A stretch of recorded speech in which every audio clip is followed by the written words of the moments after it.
नमस्कार दोस्तों, स्वागत है एक और लर्निंग वीडियो में जहां हम सीखेंगे सपोर्ट एंड रेजिस्टेंस क्या होता है, ये मार्केट में कैसे काम करता है और हम इसको ट्रेड में कैसे इनिशिएट कर सकते हैं, यहाँ पे कहाँ पे हम ट्रेड ले सकते हैं। दोस्तों, प्राइस एक्शन की वीडियो सीरीज़ में ये प्राइस एक्शन का पार्ट 6 होने वाला है, जिसमें हम सपोर्ट एंड रेजिस्टेंस के बारे में पढ़ेंगे। दोस्तों, प्राइस एक्शन में सपोर्ट एंड रेजिस्टेंस बहुत इम्पॉर्टेंट फैक्टर होता है, जहाँ पे बायर्स और सेलर की साइकोलॉजी हमें ध्यानपूर्वक देखनी पड़ती है और उनके हिसाब से ही हमें बाय और सेल का ट्रेड लेना होता है। तो आइए ब्रीफली समझते हैं सपोर्ट एंड रेजिस्टेंस क्या होता है। सपोर्ट क्या होता है दोस्तों? सपोर्ट वो होता है, ये एक बायर का एक जोन होता है जहाँ पे बायर्स हाईली अपने क्वांटिटी को एक्यूमुलेट करते हैं और वहाँ से बाइंग पोजीशन स्टार्ट हो जाती है। और रेजिस्टेंस मतलब क्या होता है दोस्तों? सेलर जोन होता है जहाँ पे बायर्स प्रॉफिट बुकिंग करते हैं, जहाँ पे सेलर सबसे ज़्यादा एक्टिव होते हैं, जिसे हम सप्लाई जोन भी कहते हैं। मतलब support equals to buyer equals to demand zone और resistance equals to seller profit zone equals to supply zone. तो ये सपोर्ट एक जोन होता है, न कि एक लाइन होता है। तो दोस्तों, हम सपोर्ट को एज अ जोन कंसिडर करेंगे और रेजिस्टेंस को भी एज अ जोन कंसिडर करेंगे, एक लाइन पे डिनोट नहीं किया जा सकता है। तो दोस्तों, अब दूसरा पॉइंट ये होता है कि सपोर्ट और रेजिस्टेंस कौन बनाते हैं। सपोर्ट और रेजिस्टेंस दोस्तों रिटेल ट्रेडर कभी नहीं बना सकते, क्योंकि वो क्वांटिटी उतनी ज़्यादा फ्लो नहीं करवा पाते हैं जितने कि FIIs DIIs जो बड़े बड़े इंस्टीट्यूशनल प्लेयर होते हैं वो ही ऐसा सपोर्ट एंड रेजिस्टेंस क्रिएट कर पाते हैं। मतलब एक स्विंग क्रिएट कर पाते हैं जहाँ पे सबसे बड़े प्लेयर बैठे हुए होते हैं।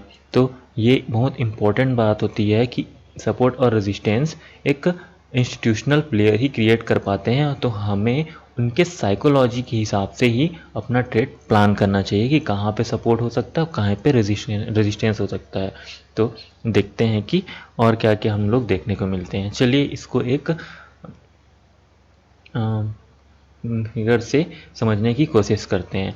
दोस्तों, क्या होता है सपोर्ट रेजिस्टेंस? पहले प्राइस एक्शन को थोड़ा सा समझते हैं। प्राइस एक्शन क्या होता है कि माना कोई प्राइस 100 रुपये पे गया, 100 रुपये पे गया, 100 रुपये से जाने के बाद वो 150 रुपये गया। 150 रुपये पे जाने के बाद जहाँ पे वहाँ थोड़ी सी प्रॉफिट बुकिंग आती है। प्रॉफिट बुकिंग आने पे क्या होता है कि ये जो बंदा है यहाँ पे प्रॉफिट बुकिंग करता है, और यहाँ पे अगर किसी ने मिस किया हो तो वो 200 पे ना लेने के बजाय वो 150 पे लेना ज़्यादा पसंद करेगा। फिर मार्केट, फिर यहाँ से बायर्स आते हैं, बायर्स आने के बाद फिर कंटिन्यू ऊपर जाता है। फिर कंटिन्यू ऊपर जाने के बाद क्या होता है कि मार्केट फिर डाउन आता है। डाउन आता है, डाउन आने के बाद फिर मार्केट में बायर्स एंट्री करते हैं, फिर ये अप जाता है। तो दोस्तों, क्या होता है, ये एक प्राइस एक्शन की साइकोलॉजी होती है, यानी कि प्राइस एक्शन इस तरह बिहेव करता है।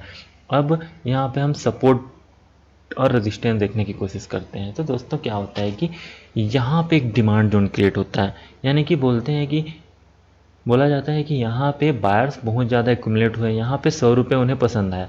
उसके बाद कंटिन्यू बायर्स 100, 102, 105, 110, 120, 130, 150 ऐसे करते करते बायर्स एक्यूमुलेट हुए और उन्होंने प्राइस को 200 तक लेके चले गए। तो 200 से ले जाने के बाद क्या होता है कि मार्केट में प्रॉफिट बुकिंग आती है, क्योंकि जो बंदा 100 पे लिया होता है उसे तो डायरेक्ट 200 रुपये का, मतलब 100 रुपये का प्रॉफिट दिख रहा है, यानी कि 100% का रिटर्न दिख रहा है। तो वो नहीं चाहेगा कि उसका रिटर्न जीरो हो जाए। तो वो क्या करता है कि यहाँ पे कुछ क्वांटिटी बुक करना चालू करता है। बुक करने के बाद क्या होता है कि मार्केट थोड़ा सा नीचे आता है। नीचे आने के बाद क्या होता है कि कुछ बायर्स और एक्यूमुलेट होते हैं, फिर ये मार्केट को ऊपर ले जाते हैं। तो ये जो स्विंग बना है दोस्तों, ये जो स्विंग बना हुआ है, ये जो स्विंग बना हुआ है इसे ही सपोर्ट कंसिडर किया जाता है, और ये जो स्विंग है इसे रेजिस्टेंस कंसिडर किया जाता है, क्योंकि यहाँ पे सेलर्स एक्टिव होते हैं और ये सप्लाई काम करता है।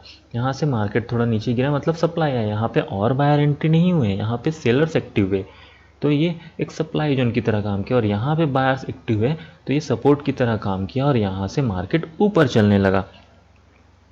तो इस तरह से ये प्राइस एक्शन पे काम करता है। सपोर्ट यहाँ पे क्रिएट होता है, फिर यहाँ पे रेजिस्टेंस यहाँ पे क्रिएट हुआ, फिर सपोर्ट यहाँ पे क्रिएट हुआ। इस तरह मार्केट हमेशा ऐसे स्लो एंड स्टडी मूव करते चला जाता है और प्रॉपर एक सपोर्ट और रेजिस्टेंस बनाकर मूव करता है। फिर उसके बाद उस सपोर्ट को ब्रेक करता है, फिर वो रेजिस्टेंस का काम करता है। फिर इस तरह से मार्केट यहाँ पे काम करता है। तो दोस्तों चलिए देखते हैं कि अभी इसमें और छोटा छोटा चीज़ क्या क्या देखा जाता है।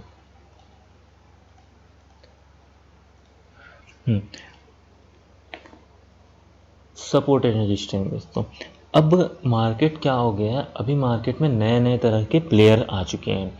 तो दोस्तों उन लोगों को पता है कि मार्केट में कहाँ पे सपोर्ट है और कहाँ पे एक रेजिस्टेंस होता है।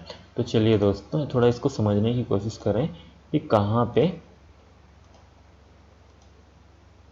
लोग एक्यूमुलेट कर सकते हैं, कहाँ पे ये एग्जिट कर सकते हैं। तो दोस्तों ये वाला एक लाइन है, जो रेड लाइन है सब रेजिस्टेंस का काम कर रहा है, और ये ग्रीन लाइन जो है वो सपोर्ट का काम करता है। तो मार्केट तक किस तरह से आजकल स्मार्टनेस शो करता है कि मार्केट क्या करता है, जैसे कि मान के चलिए 41,600 एक रेजिस्टेंस का काम करता है और 41,000 एक सपोर्ट का काम कर रहा है। ठीक है, तो मार्केट किस तरह से बिहेव करने लग गया है आजकल कि मार्केट यहाँ से पहले उठता है, मार्केट उठता है, फिर उठने के बाद थोड़ा सा रिट्रेस करता है, फिर ऊपर जाता है, फिर ऊपर जाता है, फिर ऊपर जाता है, फिर इसने पहले रेजिस्टेंस क्रिएट किया। रेजिस्टेंस क्रिएट करने के बाद मार्केट नीचे आता है, नीचे आता है, नीचे आता है, नीचे आता है, फिर ये सपोर्ट पे आता है। लेकिन मार्केट यहाँ पे सपोर्ट क्रिएट नहीं करता है, पहले वो टेस्ट करता है। ये हल्का सा ऊपर जाएगा, कुछ बायर्स को बैठाएगा, कुछ बायर्स को बैठाने के बाद वो तुरंत सपोर्ट को तोड़ेगा, तुरंत सपोर्ट को तोड़ता है। एक सेकेंड गाइस, मार्केट ऊपर गया, ऊपर गया, ऊपर गया, फिर यहाँ से रेजिस्टेंस लेके नीचे आया, नीचे आया, कंटिन्यू नीचे आ गया। फिर ये क्या करता है, सपोर्ट्स पे उठता है। उठने के बाद ये बायर्स को तो लालच देता है। उसके बाद क्या होता है कि रिटेल ट्रेडर यहाँ पे थोड़ा फंस चुके होते हैं। फिर मार्केट क्या करता है, ये तुरंत सपोर्ट को तोड़ देता है। हल्का सा तोड़ने के बाद क्या होता है कि मार्केट यहाँ पे आता है, फिर अगेंस्ट बायर एंट्री लेते हैं, यानी कि FIIs एंट्री करते हैं। FII एंट्री करते हैं, फिर मार्केट को ऊपर लेके चलते हैं। फिर यहाँ पे आया रेजिस्टेंस, सेम रेजिस्टेंस में भी यही काम होता है। मार्केट हल्का से नीचे आया, तो उसके बाद यहाँ से आपका स्टॉप लॉस खाया, उसके बाद मार्केट टप्पा खा के यहाँ से नीचे आया, फिर यहाँ से ऐसे करके नीचे आता है। आजकल मार्केट की टेंडेंसी ऐसी हो गई है दोस्तों, यानी कि आजकल मार्केट एकदम स्मार्टली बिहेव करता है। तो ये इसको ट्रैप बोला जाता है, इस रीज़न को ट्रैप रीज़न बोला जाता है, इस रीज़न को ट्रैप बोला जाता है। मतलब क्या करता है मार्केट को पता है कि सपोर्ट कहाँ है और रेजिस्टेंस कहाँ है, तो मार्केट इतनी आसानी से किसी को पैसा बनाने नहीं देगा। तो वो क्या करता है कि मार्केट को पहले अपना रेजिस्टेंस टेस्ट, सपोर्ट टेस्ट करवाया, हल्का सा ऊपर गया, उसके बाद तुरंत गिरता है। तुरंत गिरने के बाद क्या करते हैं, यहाँ पे अगर मान के चलो किसी का स्टॉप लॉस यहाँ है, तो यहाँ होने पे स्टॉप लॉस थोड़ा वो और नीचे खींच के लाते हैं, ताकि जो बायर्स हैं उनकी कमर टूट जाए और वो अपना ट्रेड स्क्वायर ऑफ करना चालू कर दे, अपना स्टॉप लॉस बुक करना चालू कर दे। जैसे ही वो स्टॉप लॉस बुक करना चालू करते हैं, DIIs यहाँ से एंट्री करते हैं। एंट्री करने के बाद क्या होता है कि मार्केट ये सूटअप कर जाता है, क्योंकि बायर्स एक्यूमुलेट हो जाते हैं। फिर यहाँ से मार्केट अप ट्रेंड में चला जाता है। फिर क्या होता है दोस्तों कि जब रेजिस्टेंस जो से पहुंचता है, तो मार्केट में थोड़े से सेलर्स एंट्री करते हैं। सेलर्स एंट्री करने के बाद क्या होता है कि मार्केट को थोड़ा सा नीचे तो लेके आते हैं। तो नीचे लाने के बाद वो फिर मार्केट को अप शूट कर देते हैं, क्योंकि यहाँ पे जितने लोग स्टॉप लॉस लगा के बैठे हैं वो पैनिक में आ जाए और अपना स्क्वायर ऑफ करना चालू कर दे। फिर यहाँ मार्केट थोड़ा सा कंसोलिडेशन करता है, फिर यहाँ से नीचे गिरता है, मतलब ये ब्रेकआउट फेलवर का कंडीशन हो जाता है। फिर उसके बाद यहाँ से नीचे गिरने के बाद मार्केट ऊपर रिटेस्ट करता है, फिर नीचे आता है। तो मार्केट आजकल इस तरह स्मार्टली बिहेव करने लग गया है दोस्तों। तो हमें इस ट्रैप से आजकल थोड़ा सा सावधान रहना चाहिए, हमेशा यहाँ से बचना चाहिए। हम यहाँ पे 2 एंट्री कर सकते हैं, एक यहाँ पे एंट्री कर सकते हैं रेजिस्टेंस जोन पे, और जैसे ही स्टॉप लॉस हिट किया, हिट करने के बाद ये वापस इंटर आता है, तब हम यहाँ पे अगेन हम एंट्री कर सकते हैं। इस तरह से इस ट्रैप को बचा जा सकता है।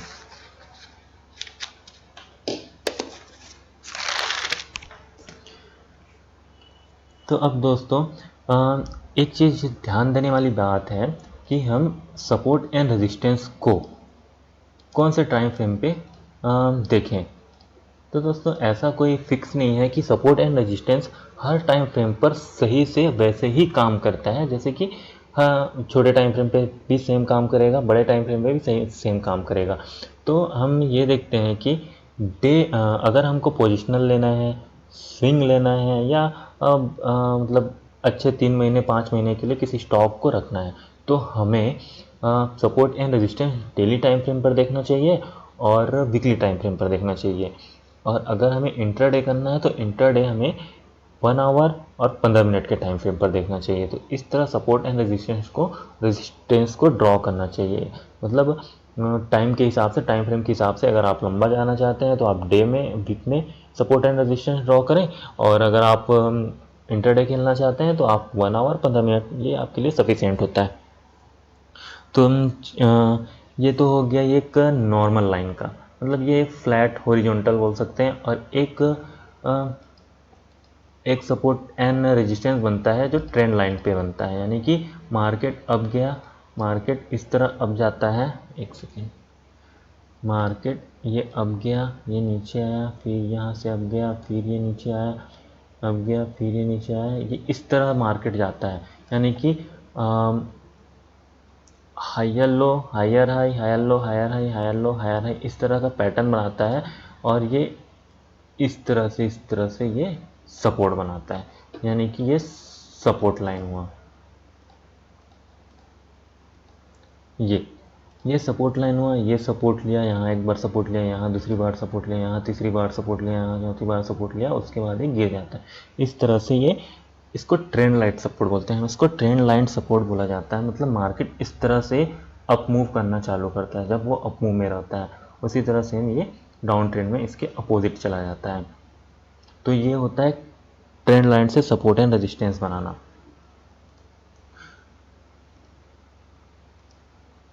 जी, अब दोस्तों सपोर्ट एंड रेजिस्टेंस बनाने के लिए कुछ कुछ फंडामेंटल्स ज़रूरी होते हैं। यानी कि सपोर्ट एंड रेजिस्टेंस कोई एक लाइन नहीं होता है, सपोर्ट एंड रेजिस्टेंस एक क्या बोलते हैं, रेंज होता है, एक जोन होता है।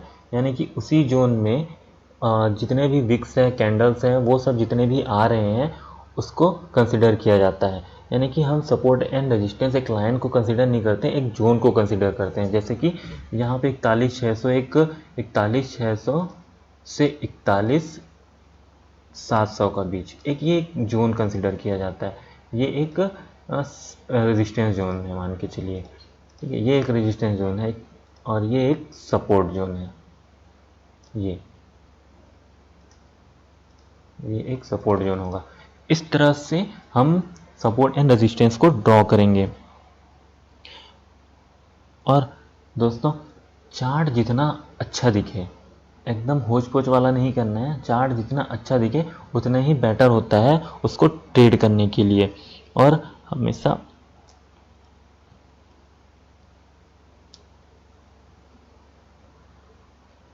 और सबसे इम्पॉर्टेंट चीज़ ये है कि हमेशा अपना प्रीवियस देखना है। मतलब जैसे प्रीवियस स्विंग देखना है, जहाँ पे चार्ट ख़त्म हो रहा है उसका प्रीवियस स्विंग जाना है और वहाँ पे जाके हमें सपोर्ट एंड रेजिस्टेंस देखना है।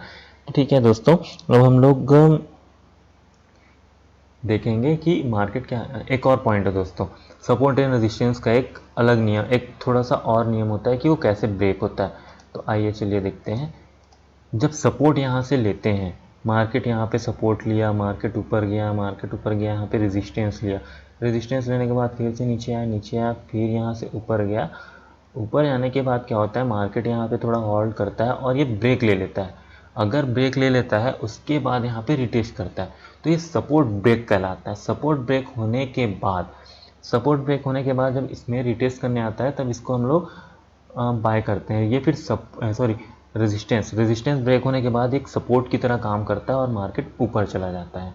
तो ये सपोर्ट वंस अ ब्रेक, याद रखिएगा। सपोर्ट अगर एक बार टूटता है, रेजिस्टेंस अगर टूटता है, रेजिस्टेंस अगर एक बार टूट जाता है तो वो बाद में सपोर्ट का काम करता है, और सपोर्ट एक बार टूट जाता है तो वो रेजिस्टेंस की तरह काम करता है। इस तरह हम देख सकते हैं, ये यहाँ से मार्केट गिरा, यहाँ पे उठा, फिर यहाँ पे लिया, फिर यहाँ पे लिया, फिर यहाँ से ब्रेक हो गया। तो ब्रेक हो गया, उसके बाद ये सपोर्ट टूट गया। सपोर्ट टूटने के बाद ये एक रेजिस्टेंस की तरह काम करेगा। इस तरह से ये इस तरह से कंटिन्यू चला जाएगा। तो ये याद रखिएगा दोस्तों, सपोर्ट अगर टूटता है तो वो बाद में रेजिस्टेंस का काम करता है, फिर रेजिस्टेंस अगर टूटता है तो वो अगली बार सपोर्ट का काम करता है। तो ये हमेशा याद रखिएगा। और मोस्ट इम्पॉर्टेंट चीज़ ये है कि अगर किसी पर्टिकुलर पॉइंट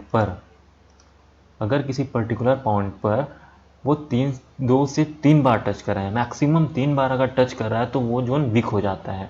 यानी कि अगर मार्केट यहाँ पे गया, यहाँ से वो नीचे आया, ये पहली बार आया, फिर यहाँ से ऊपर गया, ये दूसरी बार आया, दूसरी बार भी आप सेल्स किया, तीसरी बार आने पर ये वीक हो चुका रहता है, और वीक होने के बाद ये टूटने की संभावना बहुत ज़्यादा होता है। यानी कि किसी एक जोन को अगर वो 2 से 3 बार टच करता है तो वो वीक होता चला जाता है। तो इस तरह याद रखिएगा दोस्तों कि मार्केट कब वीक होगा, कब सपोर्ट लेगा, कब रेजिस्टेंस लेगा। तो आइए चलिए देखते हैं लाइव पे कि हम कहाँ पे देख सकते हैं कि सपोर्ट एंड रेजिस्टेंस पिछले बार कहाँ कहाँ बना था। तो चलिए निफ्टी का ही देख लेते हैं।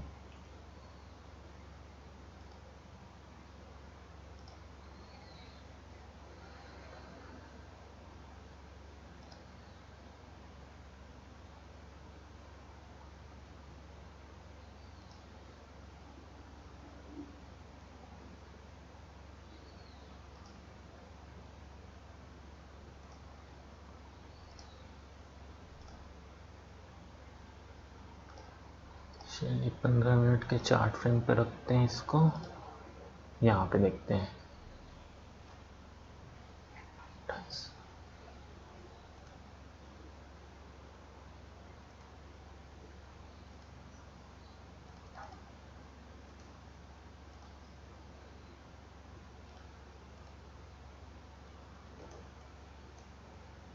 ये दोस्तों यहाँ पे देखते हैं, यहाँ पे एक सपोर्ट है, एक रेजिस्टेंस है, और यहाँ पे एक सपोर्ट है।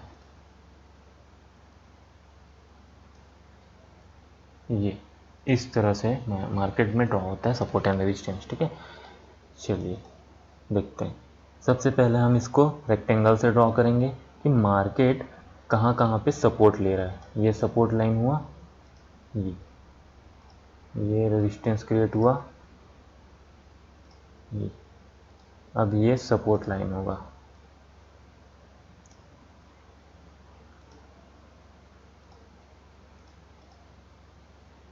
ये सपोर्ट लाइन हुआ। ये मतलब हमें देखना है कि मार्केट कितने बार यहाँ पे मूवमेंट कर रहा है। ये देखिए दोस्तों, जहाँ पे मार्केट आया, नीचे गया, नीचे जाने के बाद ये ऊपर गया, नीचे आया, फिर टेस्ट किया, फिर ये ऊपर गया। ऊपर जाने के बाद क्या होता है, मार्केट इस जोन से फिर नीचे आता है, फिर यहाँ से सपोर्ट लेता है। अब देखिए मार्केट का स्मार्टनेस, मार्केट ने क्या किया, इस लाइन को ब्रेक किया, तुरंत यहाँ पे आया, तुरंत नीचे गया, तुरंत आया, और यहाँ पे आके फिर से ऊपर चला गया। यानी कि ये ट्रैप कहलाता है। ये ट्रैप हो गया। ट्रैप होने के बाद मार्केट ऊपर गया, फिर से यहाँ पे इस रेजिस्टेंस को टेस्ट किया, उसके बाद ये डाउन साइड पे आ गया, ठीक है। उसके बाद यहाँ पे फिर से इसने सपोर्ट लिया, फिर ये ब्रेक करके ये ऊपर चला गया।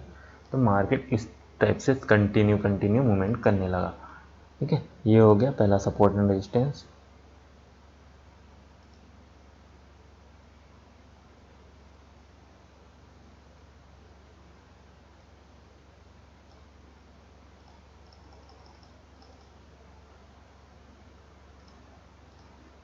अब देखते हैं दूसरा इसका एग्जाम्पल।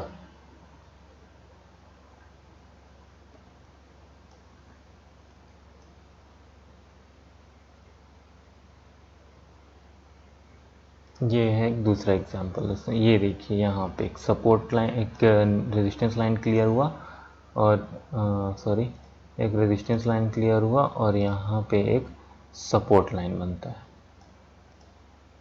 यहाँ पे एक सपोर्ट लाइन क्रिएट हुआ।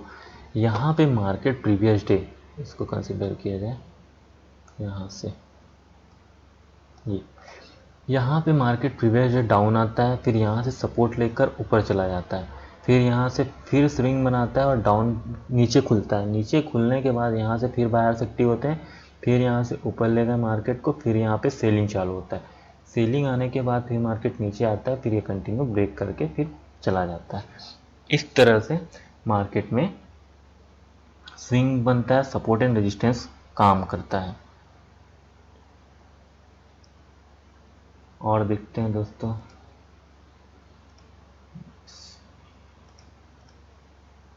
और कहाँ कहाँ पे बना है। इस तरह से ये सिंपल वाले हैं। ये बहुत अच्छा एग्जांपल है। यहाँ पे मार्केट गैप डाउन ओपन होता है, यहाँ पे नीचे खुला, खुलने के बाद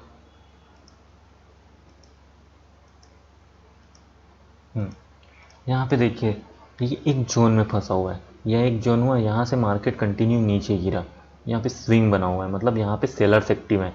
सेलर्स एक्टिव हैं, ये कंटिन्यू मार्केट को नीचे गिराते हैं, फिर यहाँ पे बायर्स एक्टिव हो जाते हैं। बायर्स एक्टिव होते हैं, फिर मार्केट को ऊपर की ओर ले जाते हैं। बायर्स एक्टिव है, मार्केट को ऊपर लेके गए। अब देखो दोस्तों, यहाँ पे बायर्स एक्टिव है और इनका स्टॉप लॉस छोटा सा ही होगा, ज़्यादा बड़ा नहीं होगा। बायर्स एक्टिव है, ये ऊपर लेके गए, फिर यहाँ पे सेलर्स एक्टिव होते हैं, फिर मार्केट को वो नीचे लेके आ जाते हैं। फिर यहाँ से बायर्स एक्टिव होते हैं, फिर ये मार्केट को ऊपर लेके चले जाते हैं। इस तरह से यहाँ पे सेलर्स बायर्स का कंपटीशन चलते रहता है और मार्केट फिर उसके बाद यहाँ पे हाई बनाता है, उसके बाद ये मार्केट को ब्रेक कर देता है। फिर उसके बाद मार्केट ब्रेक होने के बाद यहाँ पे तुरंत सपोर्ट लेता है। ये देखो तुरंत सपोर्ट लिया, यानी कि market breakouts resistance become take support, मतलब जैसे ही मार्केट अपने रेजिस्टेंस को तोड़ता है वो एक सपोर्ट लेता है, उसके बाद ही मार्केट बूम से ऊपर चला जाता है। इस तरह हम मार्केट में सपोर्ट एंड रेजिस्टेंस को आइडेंटिफाई करेंगे, और सपोर्ट एंड रेजिस्टेंस को आइडेंटिफाई करने के बाद हम उस पर इस तरह से ट्रेड लेंगे, यानी कि कैसे करना है समझ गए। अब देखते हैं दोस्तों, अगला वीडियो होगा हमारा कि गैप अप और गैप डाउन को एज अ सपोर्ट और रेजिस्टेंस कैसे टेस्ट करें या कैसे ट्रेड करें। तो देखते हैं दोस्तों आगे की वीडियो में, तो बने रहिएगा वीडियो में। अगर वीडियो अच्छा लगा तो लाइक करें दोस्तों, सब्सक्राइब ज़रूर करें।